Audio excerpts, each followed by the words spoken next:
Thank you, friends, for gathering on this solemn occasion. Thank you for caring about the evil, the monstrous, inexcusable evil that 20 years ago scarred our nation. To memorialize that day, we'll hear from a man who was there under attack. We'll hear from a soldier who wore the uniform, a combat veteran, a patriot who fought for us, risking life and limb. Others, scoundrels who hate this country but still dare to call themselves Americans, pretend to care. They go on TV and lecture us to remember 9/11, as if we could forget. As if for one moment we might call from memory the shock, the horror, the sight of enemies cheering. No, we've not forgotten, though often we wish we could. Through the intervening decades, many wanted to purge from mind those wretched, sorrowful events, but we cannot, we must not. For we recall great heroes too. We recall brave men and women who took up the fallen banner, who raised Old Glory above the ruins. We recall the first responders, the soldiers, the Air Force pilots, so loyal, so valiant that they would give everything to defend us. We recall Americans lining up to donate blood, singing patriotic anthems. We recall the gallant men who stormed the cockpit of United Flight 93, sacrificing themselves for the cause of right. It hurts to recall 9/11. It's painful. Yet if hope remains, if we've any prospect of redemption, it's because of those lost heroes. If their courage and sacrifice be forgotten, what in the name of heaven shall we remember? Listening to General Brown, each good-hearted American cannot help but mourn what we've lost. Losses that extend across the sea to Afghanistan and the shameful tragedy unfolding there. We cannot ignore the ache in our breast, for the wounds of 9/11 linger still. But as we grieve, let us honor the noble memory of those patriots, great Americans, whose examples burn like torches, lighting the path forward. Ladies and gentlemen, please help me welcome one of my heroes, General Tex Brown. Thank you for the intro. And let me start out and quickly just say that what I'd like to do is talk a little about how I got to where I am, then get on to the day 9/11 and what all that meant to my experience and what it meant to America. Bottom line is, let's not forget we're still the greatest nation in the world. Even though we may think we're having little difficulties now, which we are, we're still by far, and all it takes is going around the world a little bit and you find out everybody wants to be us, everybody wants to be America, and we should be proud that we are Americans. And, well, I started out as a preacher's kid. My dad was a pastor. We moved around a bit. He had churches in California, Texas, and Oklahoma. Growing up, I just wanted to be a baseball player. I played ball every chance I could of all sports, but my favorite and best was baseball. I actually went to TCU to play baseball for college. I was there starting in '66. But my end of my sophomore year, the lottery system started for our United States military draft, and I was a very low lottery number. It was a good thing in that it gave all of us my age direction. We knew you're going to go serve or you weren't. I was certainly willing to serve, but my plans were to go become a Major League Baseball player. So those plans went on hold for a bit. With the low lottery number, I didn't wait for the Army to draft me. I went ahead and joined the Air Force ROTC, which we had at TCU. I then graduated in 1970, went straight to pilot training. And 1 year after pilot training, I found myself in Vietnam flying the A-1 Skyraider, which was a tremendous opportunity, airplane, camaraderie. I spent a year in combat. The old A-1 Skyraider was a propeller-driven airplane we built in World War II, put on the mothballs, and then brought back to fly close air support, escort helicopters, things like that throughout the Vietnam era. Catherine alluded to the decorations. I ended up being highly decorated, mostly because of just the situations I was thrust into. by 1972, which was the bulk of the year I spent in Vietnam, was in 1972. We had a lot of airplanes shot down during that time period, but we got really good at bringing pilots back out. Certainly, we didn't get them all out because many of them ended up in Hanoi Hilton. But we got good at rescuing people out, and that was the business I was in. So it was extremely rewarding. I'm one of the few guys that would say my year in Vietnam was one of the greatest years of my life, because it was fantastic to go talk to a guy on the radio. He's just jumped out of an airplane. He's in enemy territory. He's got bad guys all around him, and we had the opportunity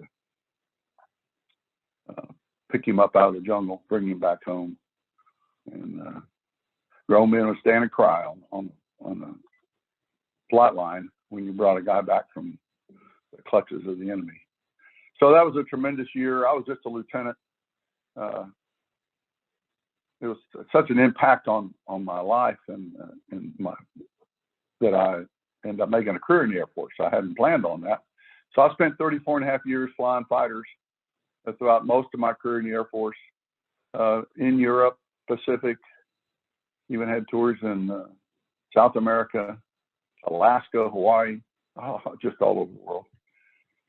I didn't get my first Pentagon assignment until 1998, and I just pinned on my second star. So I went to the Pentagon for 18 months, 1998, in a staff job.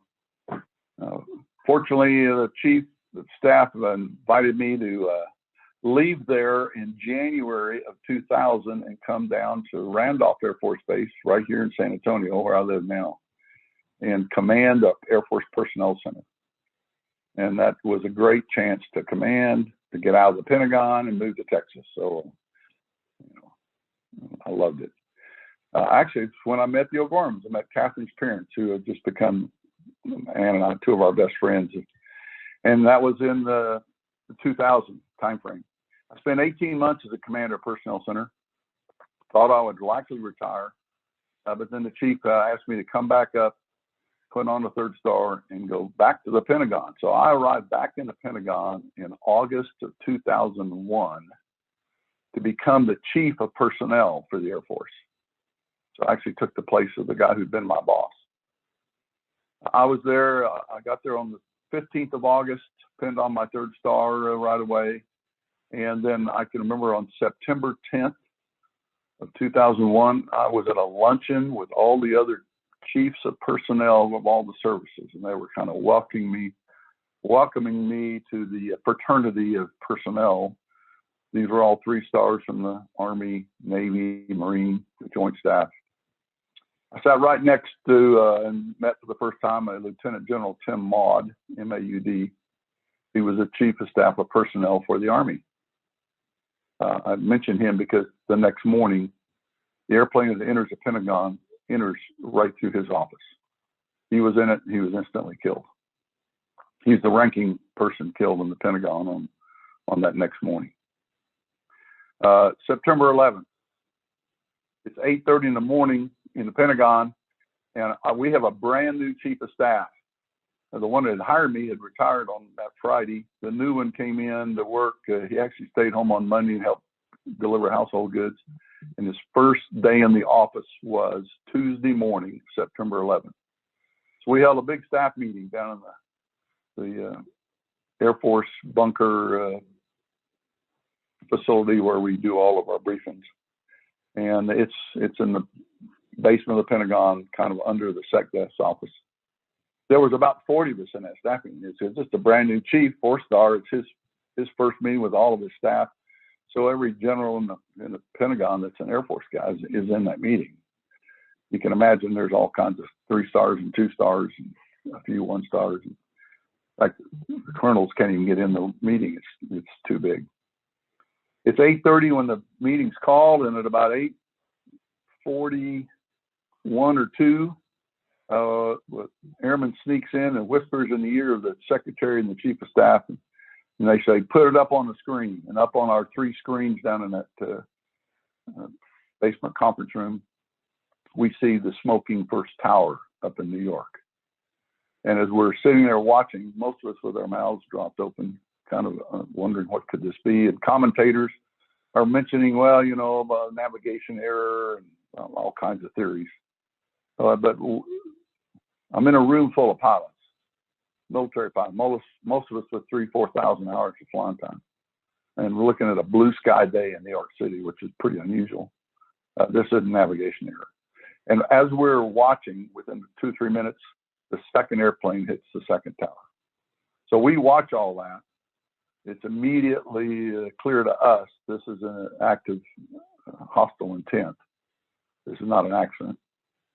We're the ones that actually, through the Secretary, call up the Secretary of Defense and recommend a stand down of all aircraft in the nation. Get everybody either grounded on the ground and don't let anybody else get airborne. We come out of there with the idea we're going to launch whatever fighters we can find. We don't have fighters on alert at this point. We've quit sitting air defense alert. We quit doing that shortly after the wall came down back in 1989 and 90. So trying to scramble fighter jets to get them airborne, wondering is there some other enemy we need to, we still don't know what we're. So the unknown was probably the thing that I remember the most. We just didn't know what we didn't know. It was about 9:10 that morning that we each leave that conference room, headed back to our own offices. As the chief of personnel, my job was to do an accounting, start a telephone tree of the entire Air Force to try to account for all the airmen, all the people of the Air Force. Just make sure we didn't have somebody in New York City near the towers. It's pretty, it's not common, but we certainly know how to do an accountability. And that was my job as a personnel guy. I'm walking across the center of the Pentagon. If you've ever been there, it's 5 stories high. It's 5 sides. There's 5 rings. That's why it's called the Pentagon. Everything's in 5s. But the very center is a courtyard. It's open air. We got trees growing up in the very center of it. It is a large building, 6.5 million square foot of office. It's the largest office building in the world. It's just not tall. But I had the thought as I'm walking across, my office is almost all the way the other side of the Pentagon from where our conference room was. And so I don't go around, I go through the center of the courtyard. And as I'm walking through the courtyard, I look up and I have this thought, we'd be an easy target. The towers were an easy target because they were so tall. The Pentagon, even though it's not tall, it's so big, and parking all around it. There's nothing around it that's any taller. So I had the thought we'd be an awful easy target. The other easy target would be the Capitol. The White House would not be an easy target. It'd be very difficult, especially for an amateur, but even a trained pilot to pick out and find the White House. But the Capitol would be pretty easy. It sits up on a hill. Those are the thoughts I've had as I'm walking across. I go across the other side to my office on about the second corridor. It's probably 9:15. I have a standard staff meeting that starts at 9:30 where my staff gathers. I have a Zoom with the guy who took my place, the 2-star down at the Personnel Center, because the Personnel Center is where all personnel true work gets done. I'm just with a staff and represent them up on the Pentagon. So at 9:30, we start a staff meeting. I've got Major General Mike McMahon on the phone. He's my successor, telling Mike what's happened up in New York, what we're doing as a military to respond to that. And while I'm talking to him on the Zoom, the Pentagon is struck at 9:37. I felt 2 explosions. The first one was probably the airplane actually hitting the building.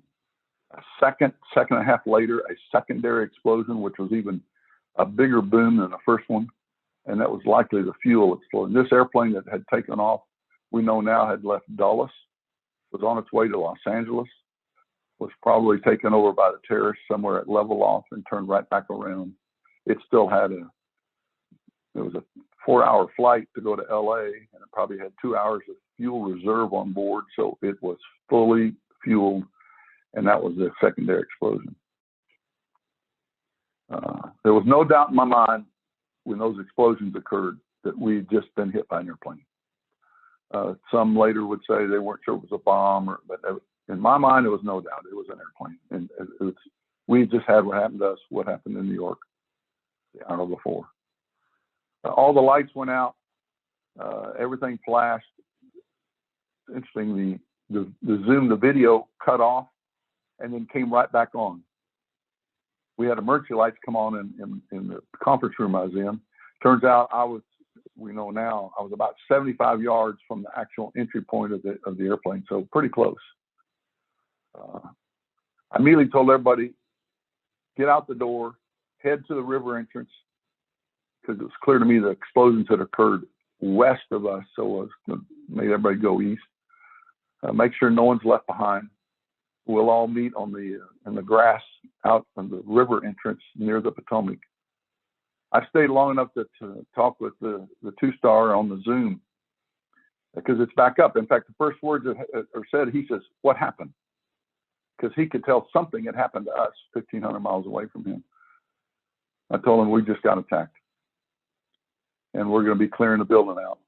I said, I don't know the damage. I know that right now in this room we're fine. As we opened the door, we could see smoke coming down the hallway. There wasn't fire, but there was smoke and ash. So I told the staff, clear out the room and head east down the corridor. I talked to Joe McMahon for maybe another 15, 20 seconds about, okay, Mike, I don't know what shape we're in, but right now you've got control of our Air Force. You're the ranking guy in personnel. I don't know what our command center is going to be like. You initiate any action that needs to be done. Truly start the recall of all the Air Force people. And until further notice, you're in command of the Air Force. As I finished that, I looked around. There wasn't a single person in the room. They had first time they followed my orders like that in a long time. But man, they didn't even wait a heartbeat. I didn't know how to turn the machine off. I was so brand new, so I just left it running. He said he turned off at his end. I go out in the hallway, and there's a captain standing there, and he's kind of shaking. Sir, we gotta go. We gotta go now. They told me to wait for you. I said, okay, Derek, let's just stay calm. I went to across the hall to my office, got my keys, my hat, wallet, and we went and we started pushing doors open all the way down the hallway. There was nobody left behind, which was good. You never know what's going on in the Pentagon. I mean, staff officers don't sit around with TVs on. Possible somebody just their head down doing a staff summary sheet or doing some sort of report and doesn't even realize it. The place is on fire. But we left no one behind. We went out the river entrance. By the time I got out there, well, I grabbed my cell phone. I took that with me. We had just were the early stages of cell phones. And I get outside, and what I find is about another 22,000 other people all standing outside. And everybody's got their hands to their ear as they're trying to open up and talk on their cell phones. At this point, there was no availability of cell coverage. Whatever it was tied up. So I spent about 4 hours outside. At one point, it was very orderly. So some people were crying, some were, certainly upset, but there wasn't a disorder to it struck me. In a military setting, everybody just kind of follows orders and stayed very calm. Now, within the Pentagon itself, those that had left and gone into that center area, some of those were going back in trying to do some rescue work and find others that were still stuck. It turns out after the fact, we know that about 1/10 of the building was destroyed. It entered on the west side between corridors 4 and 5. 125 people in the Pentagon were killed. Probably another 100 or 200 were injured. 64 or 5 people on the airplane. I think so. The total was 189. tenth of the building was destroyed. If it had been fully occupied, we should expect a tenth of the people could have been either injured or killed, which would have been somewhere in the neighborhood of 2,300, because we have 23,000 people at the time worked in the Pentagon. But that particular wedge, we were in a series of renovations within the Pentagon, a 10-year project, and 1/5 of the Pentagon was being renovated every 2 years. The place where it hit, and this is God's grace, was the area that had just finished. In fact, people hadn't even moved back in yet. It was so early in the finishing stages of the 2-year project to completely redo that wedge. The fire suppression systems were brand new. The corridors had been cleaned. Many of the offices weren't even occupied yet. Some were occupied. Yes, we had some folks killed, but it could have been so much worse. The 3-star general I mentioned having lunch with the day before, he was in his office and he was at point 0 contact. His wall sides up with another Army general named Van Antwerp. He was the head civil engineer.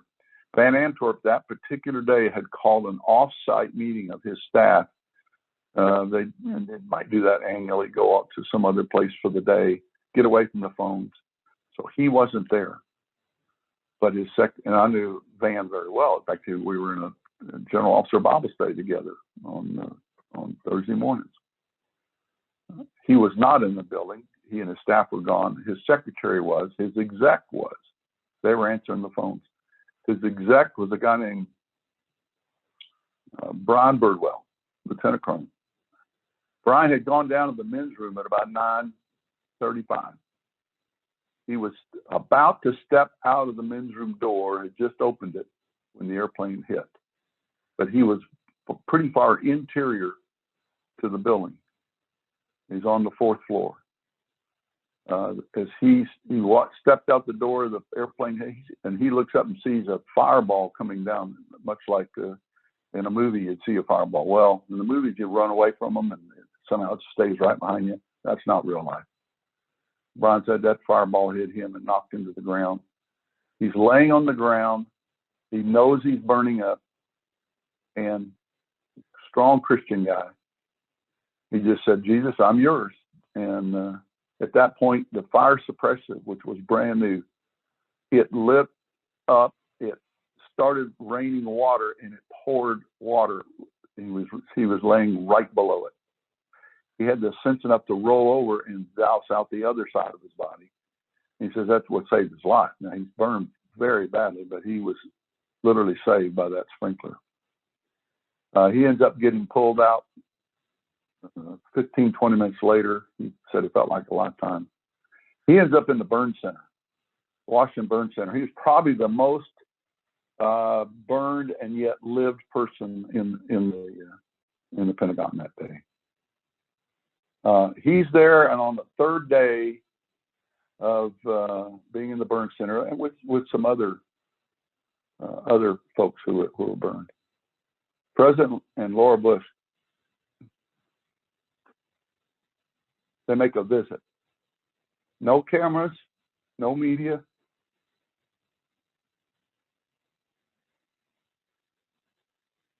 They just go in to visit those that have been injured.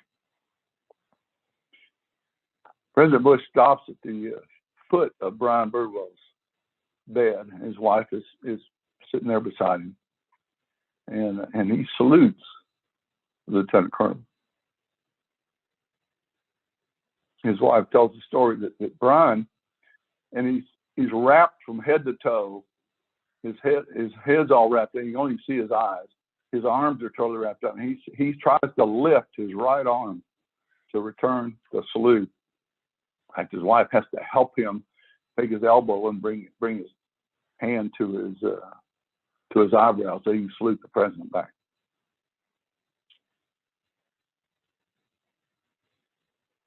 I tell you that because that's kind of president we had.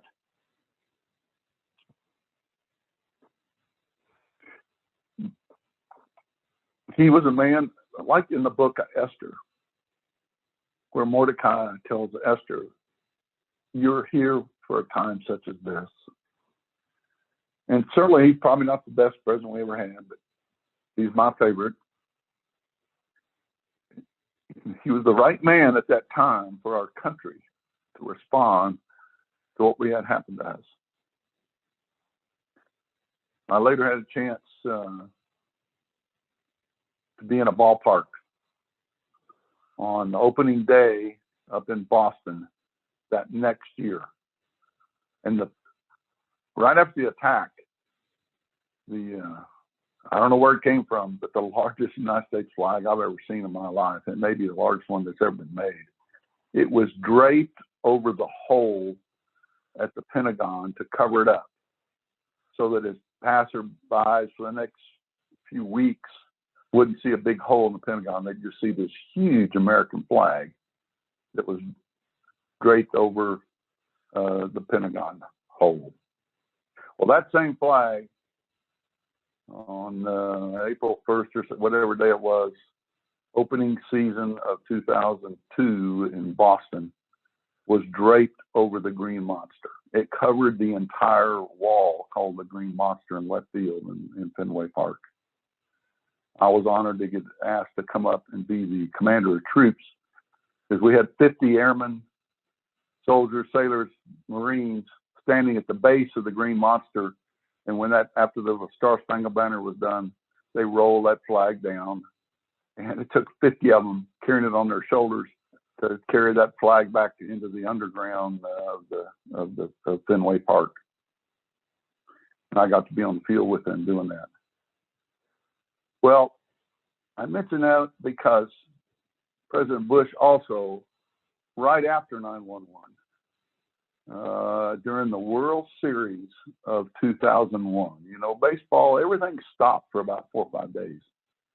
And then we needed to heal. And there were more people in church that Sunday in America than had been ever before, or maybe since.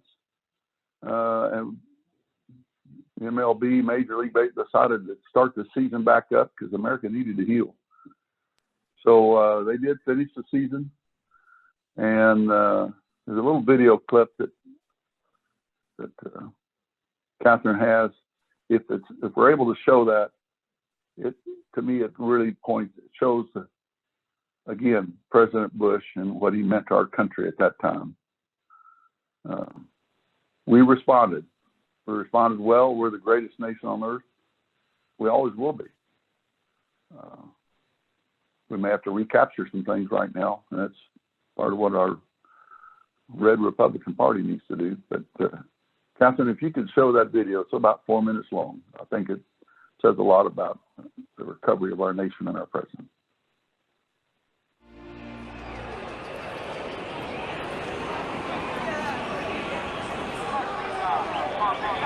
People are lined up 10, 20, 50 deep. It's a mob scene outside. Much more of a police presence.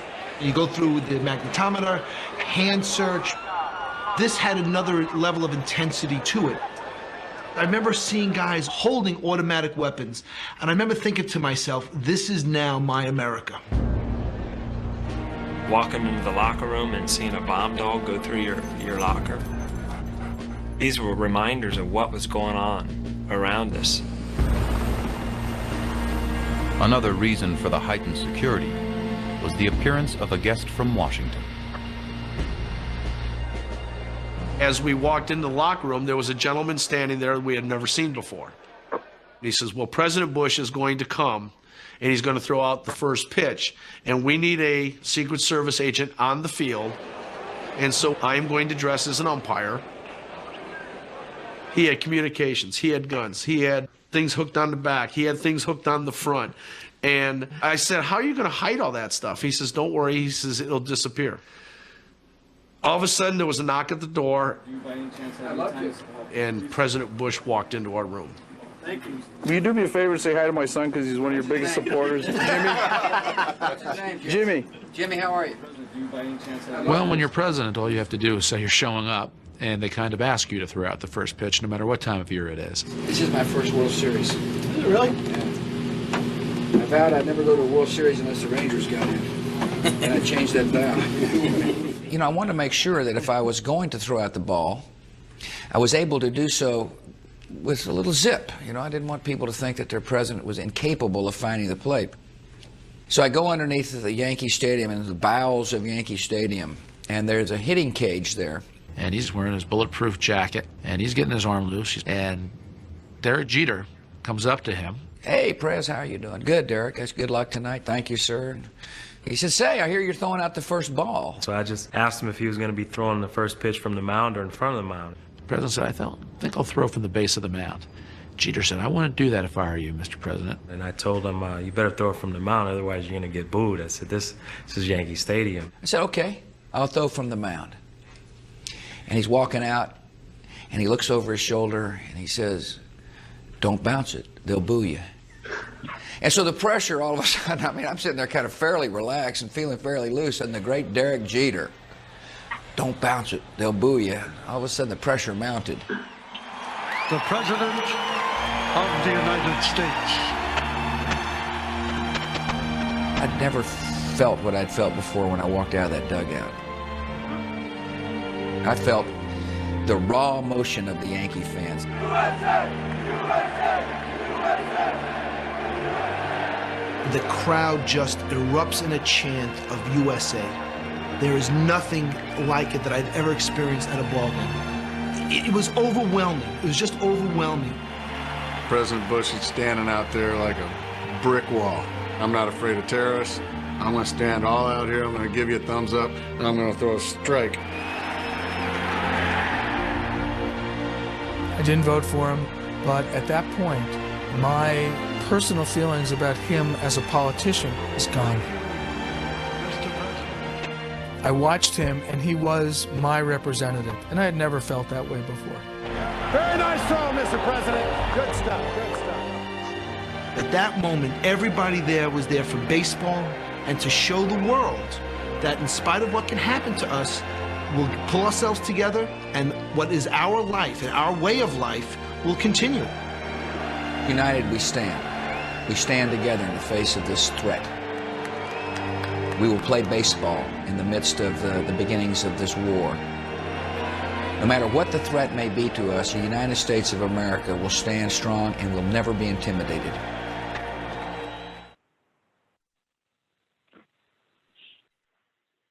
Thank you, Catherine.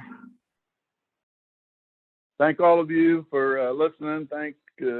God bless you, and God bless America.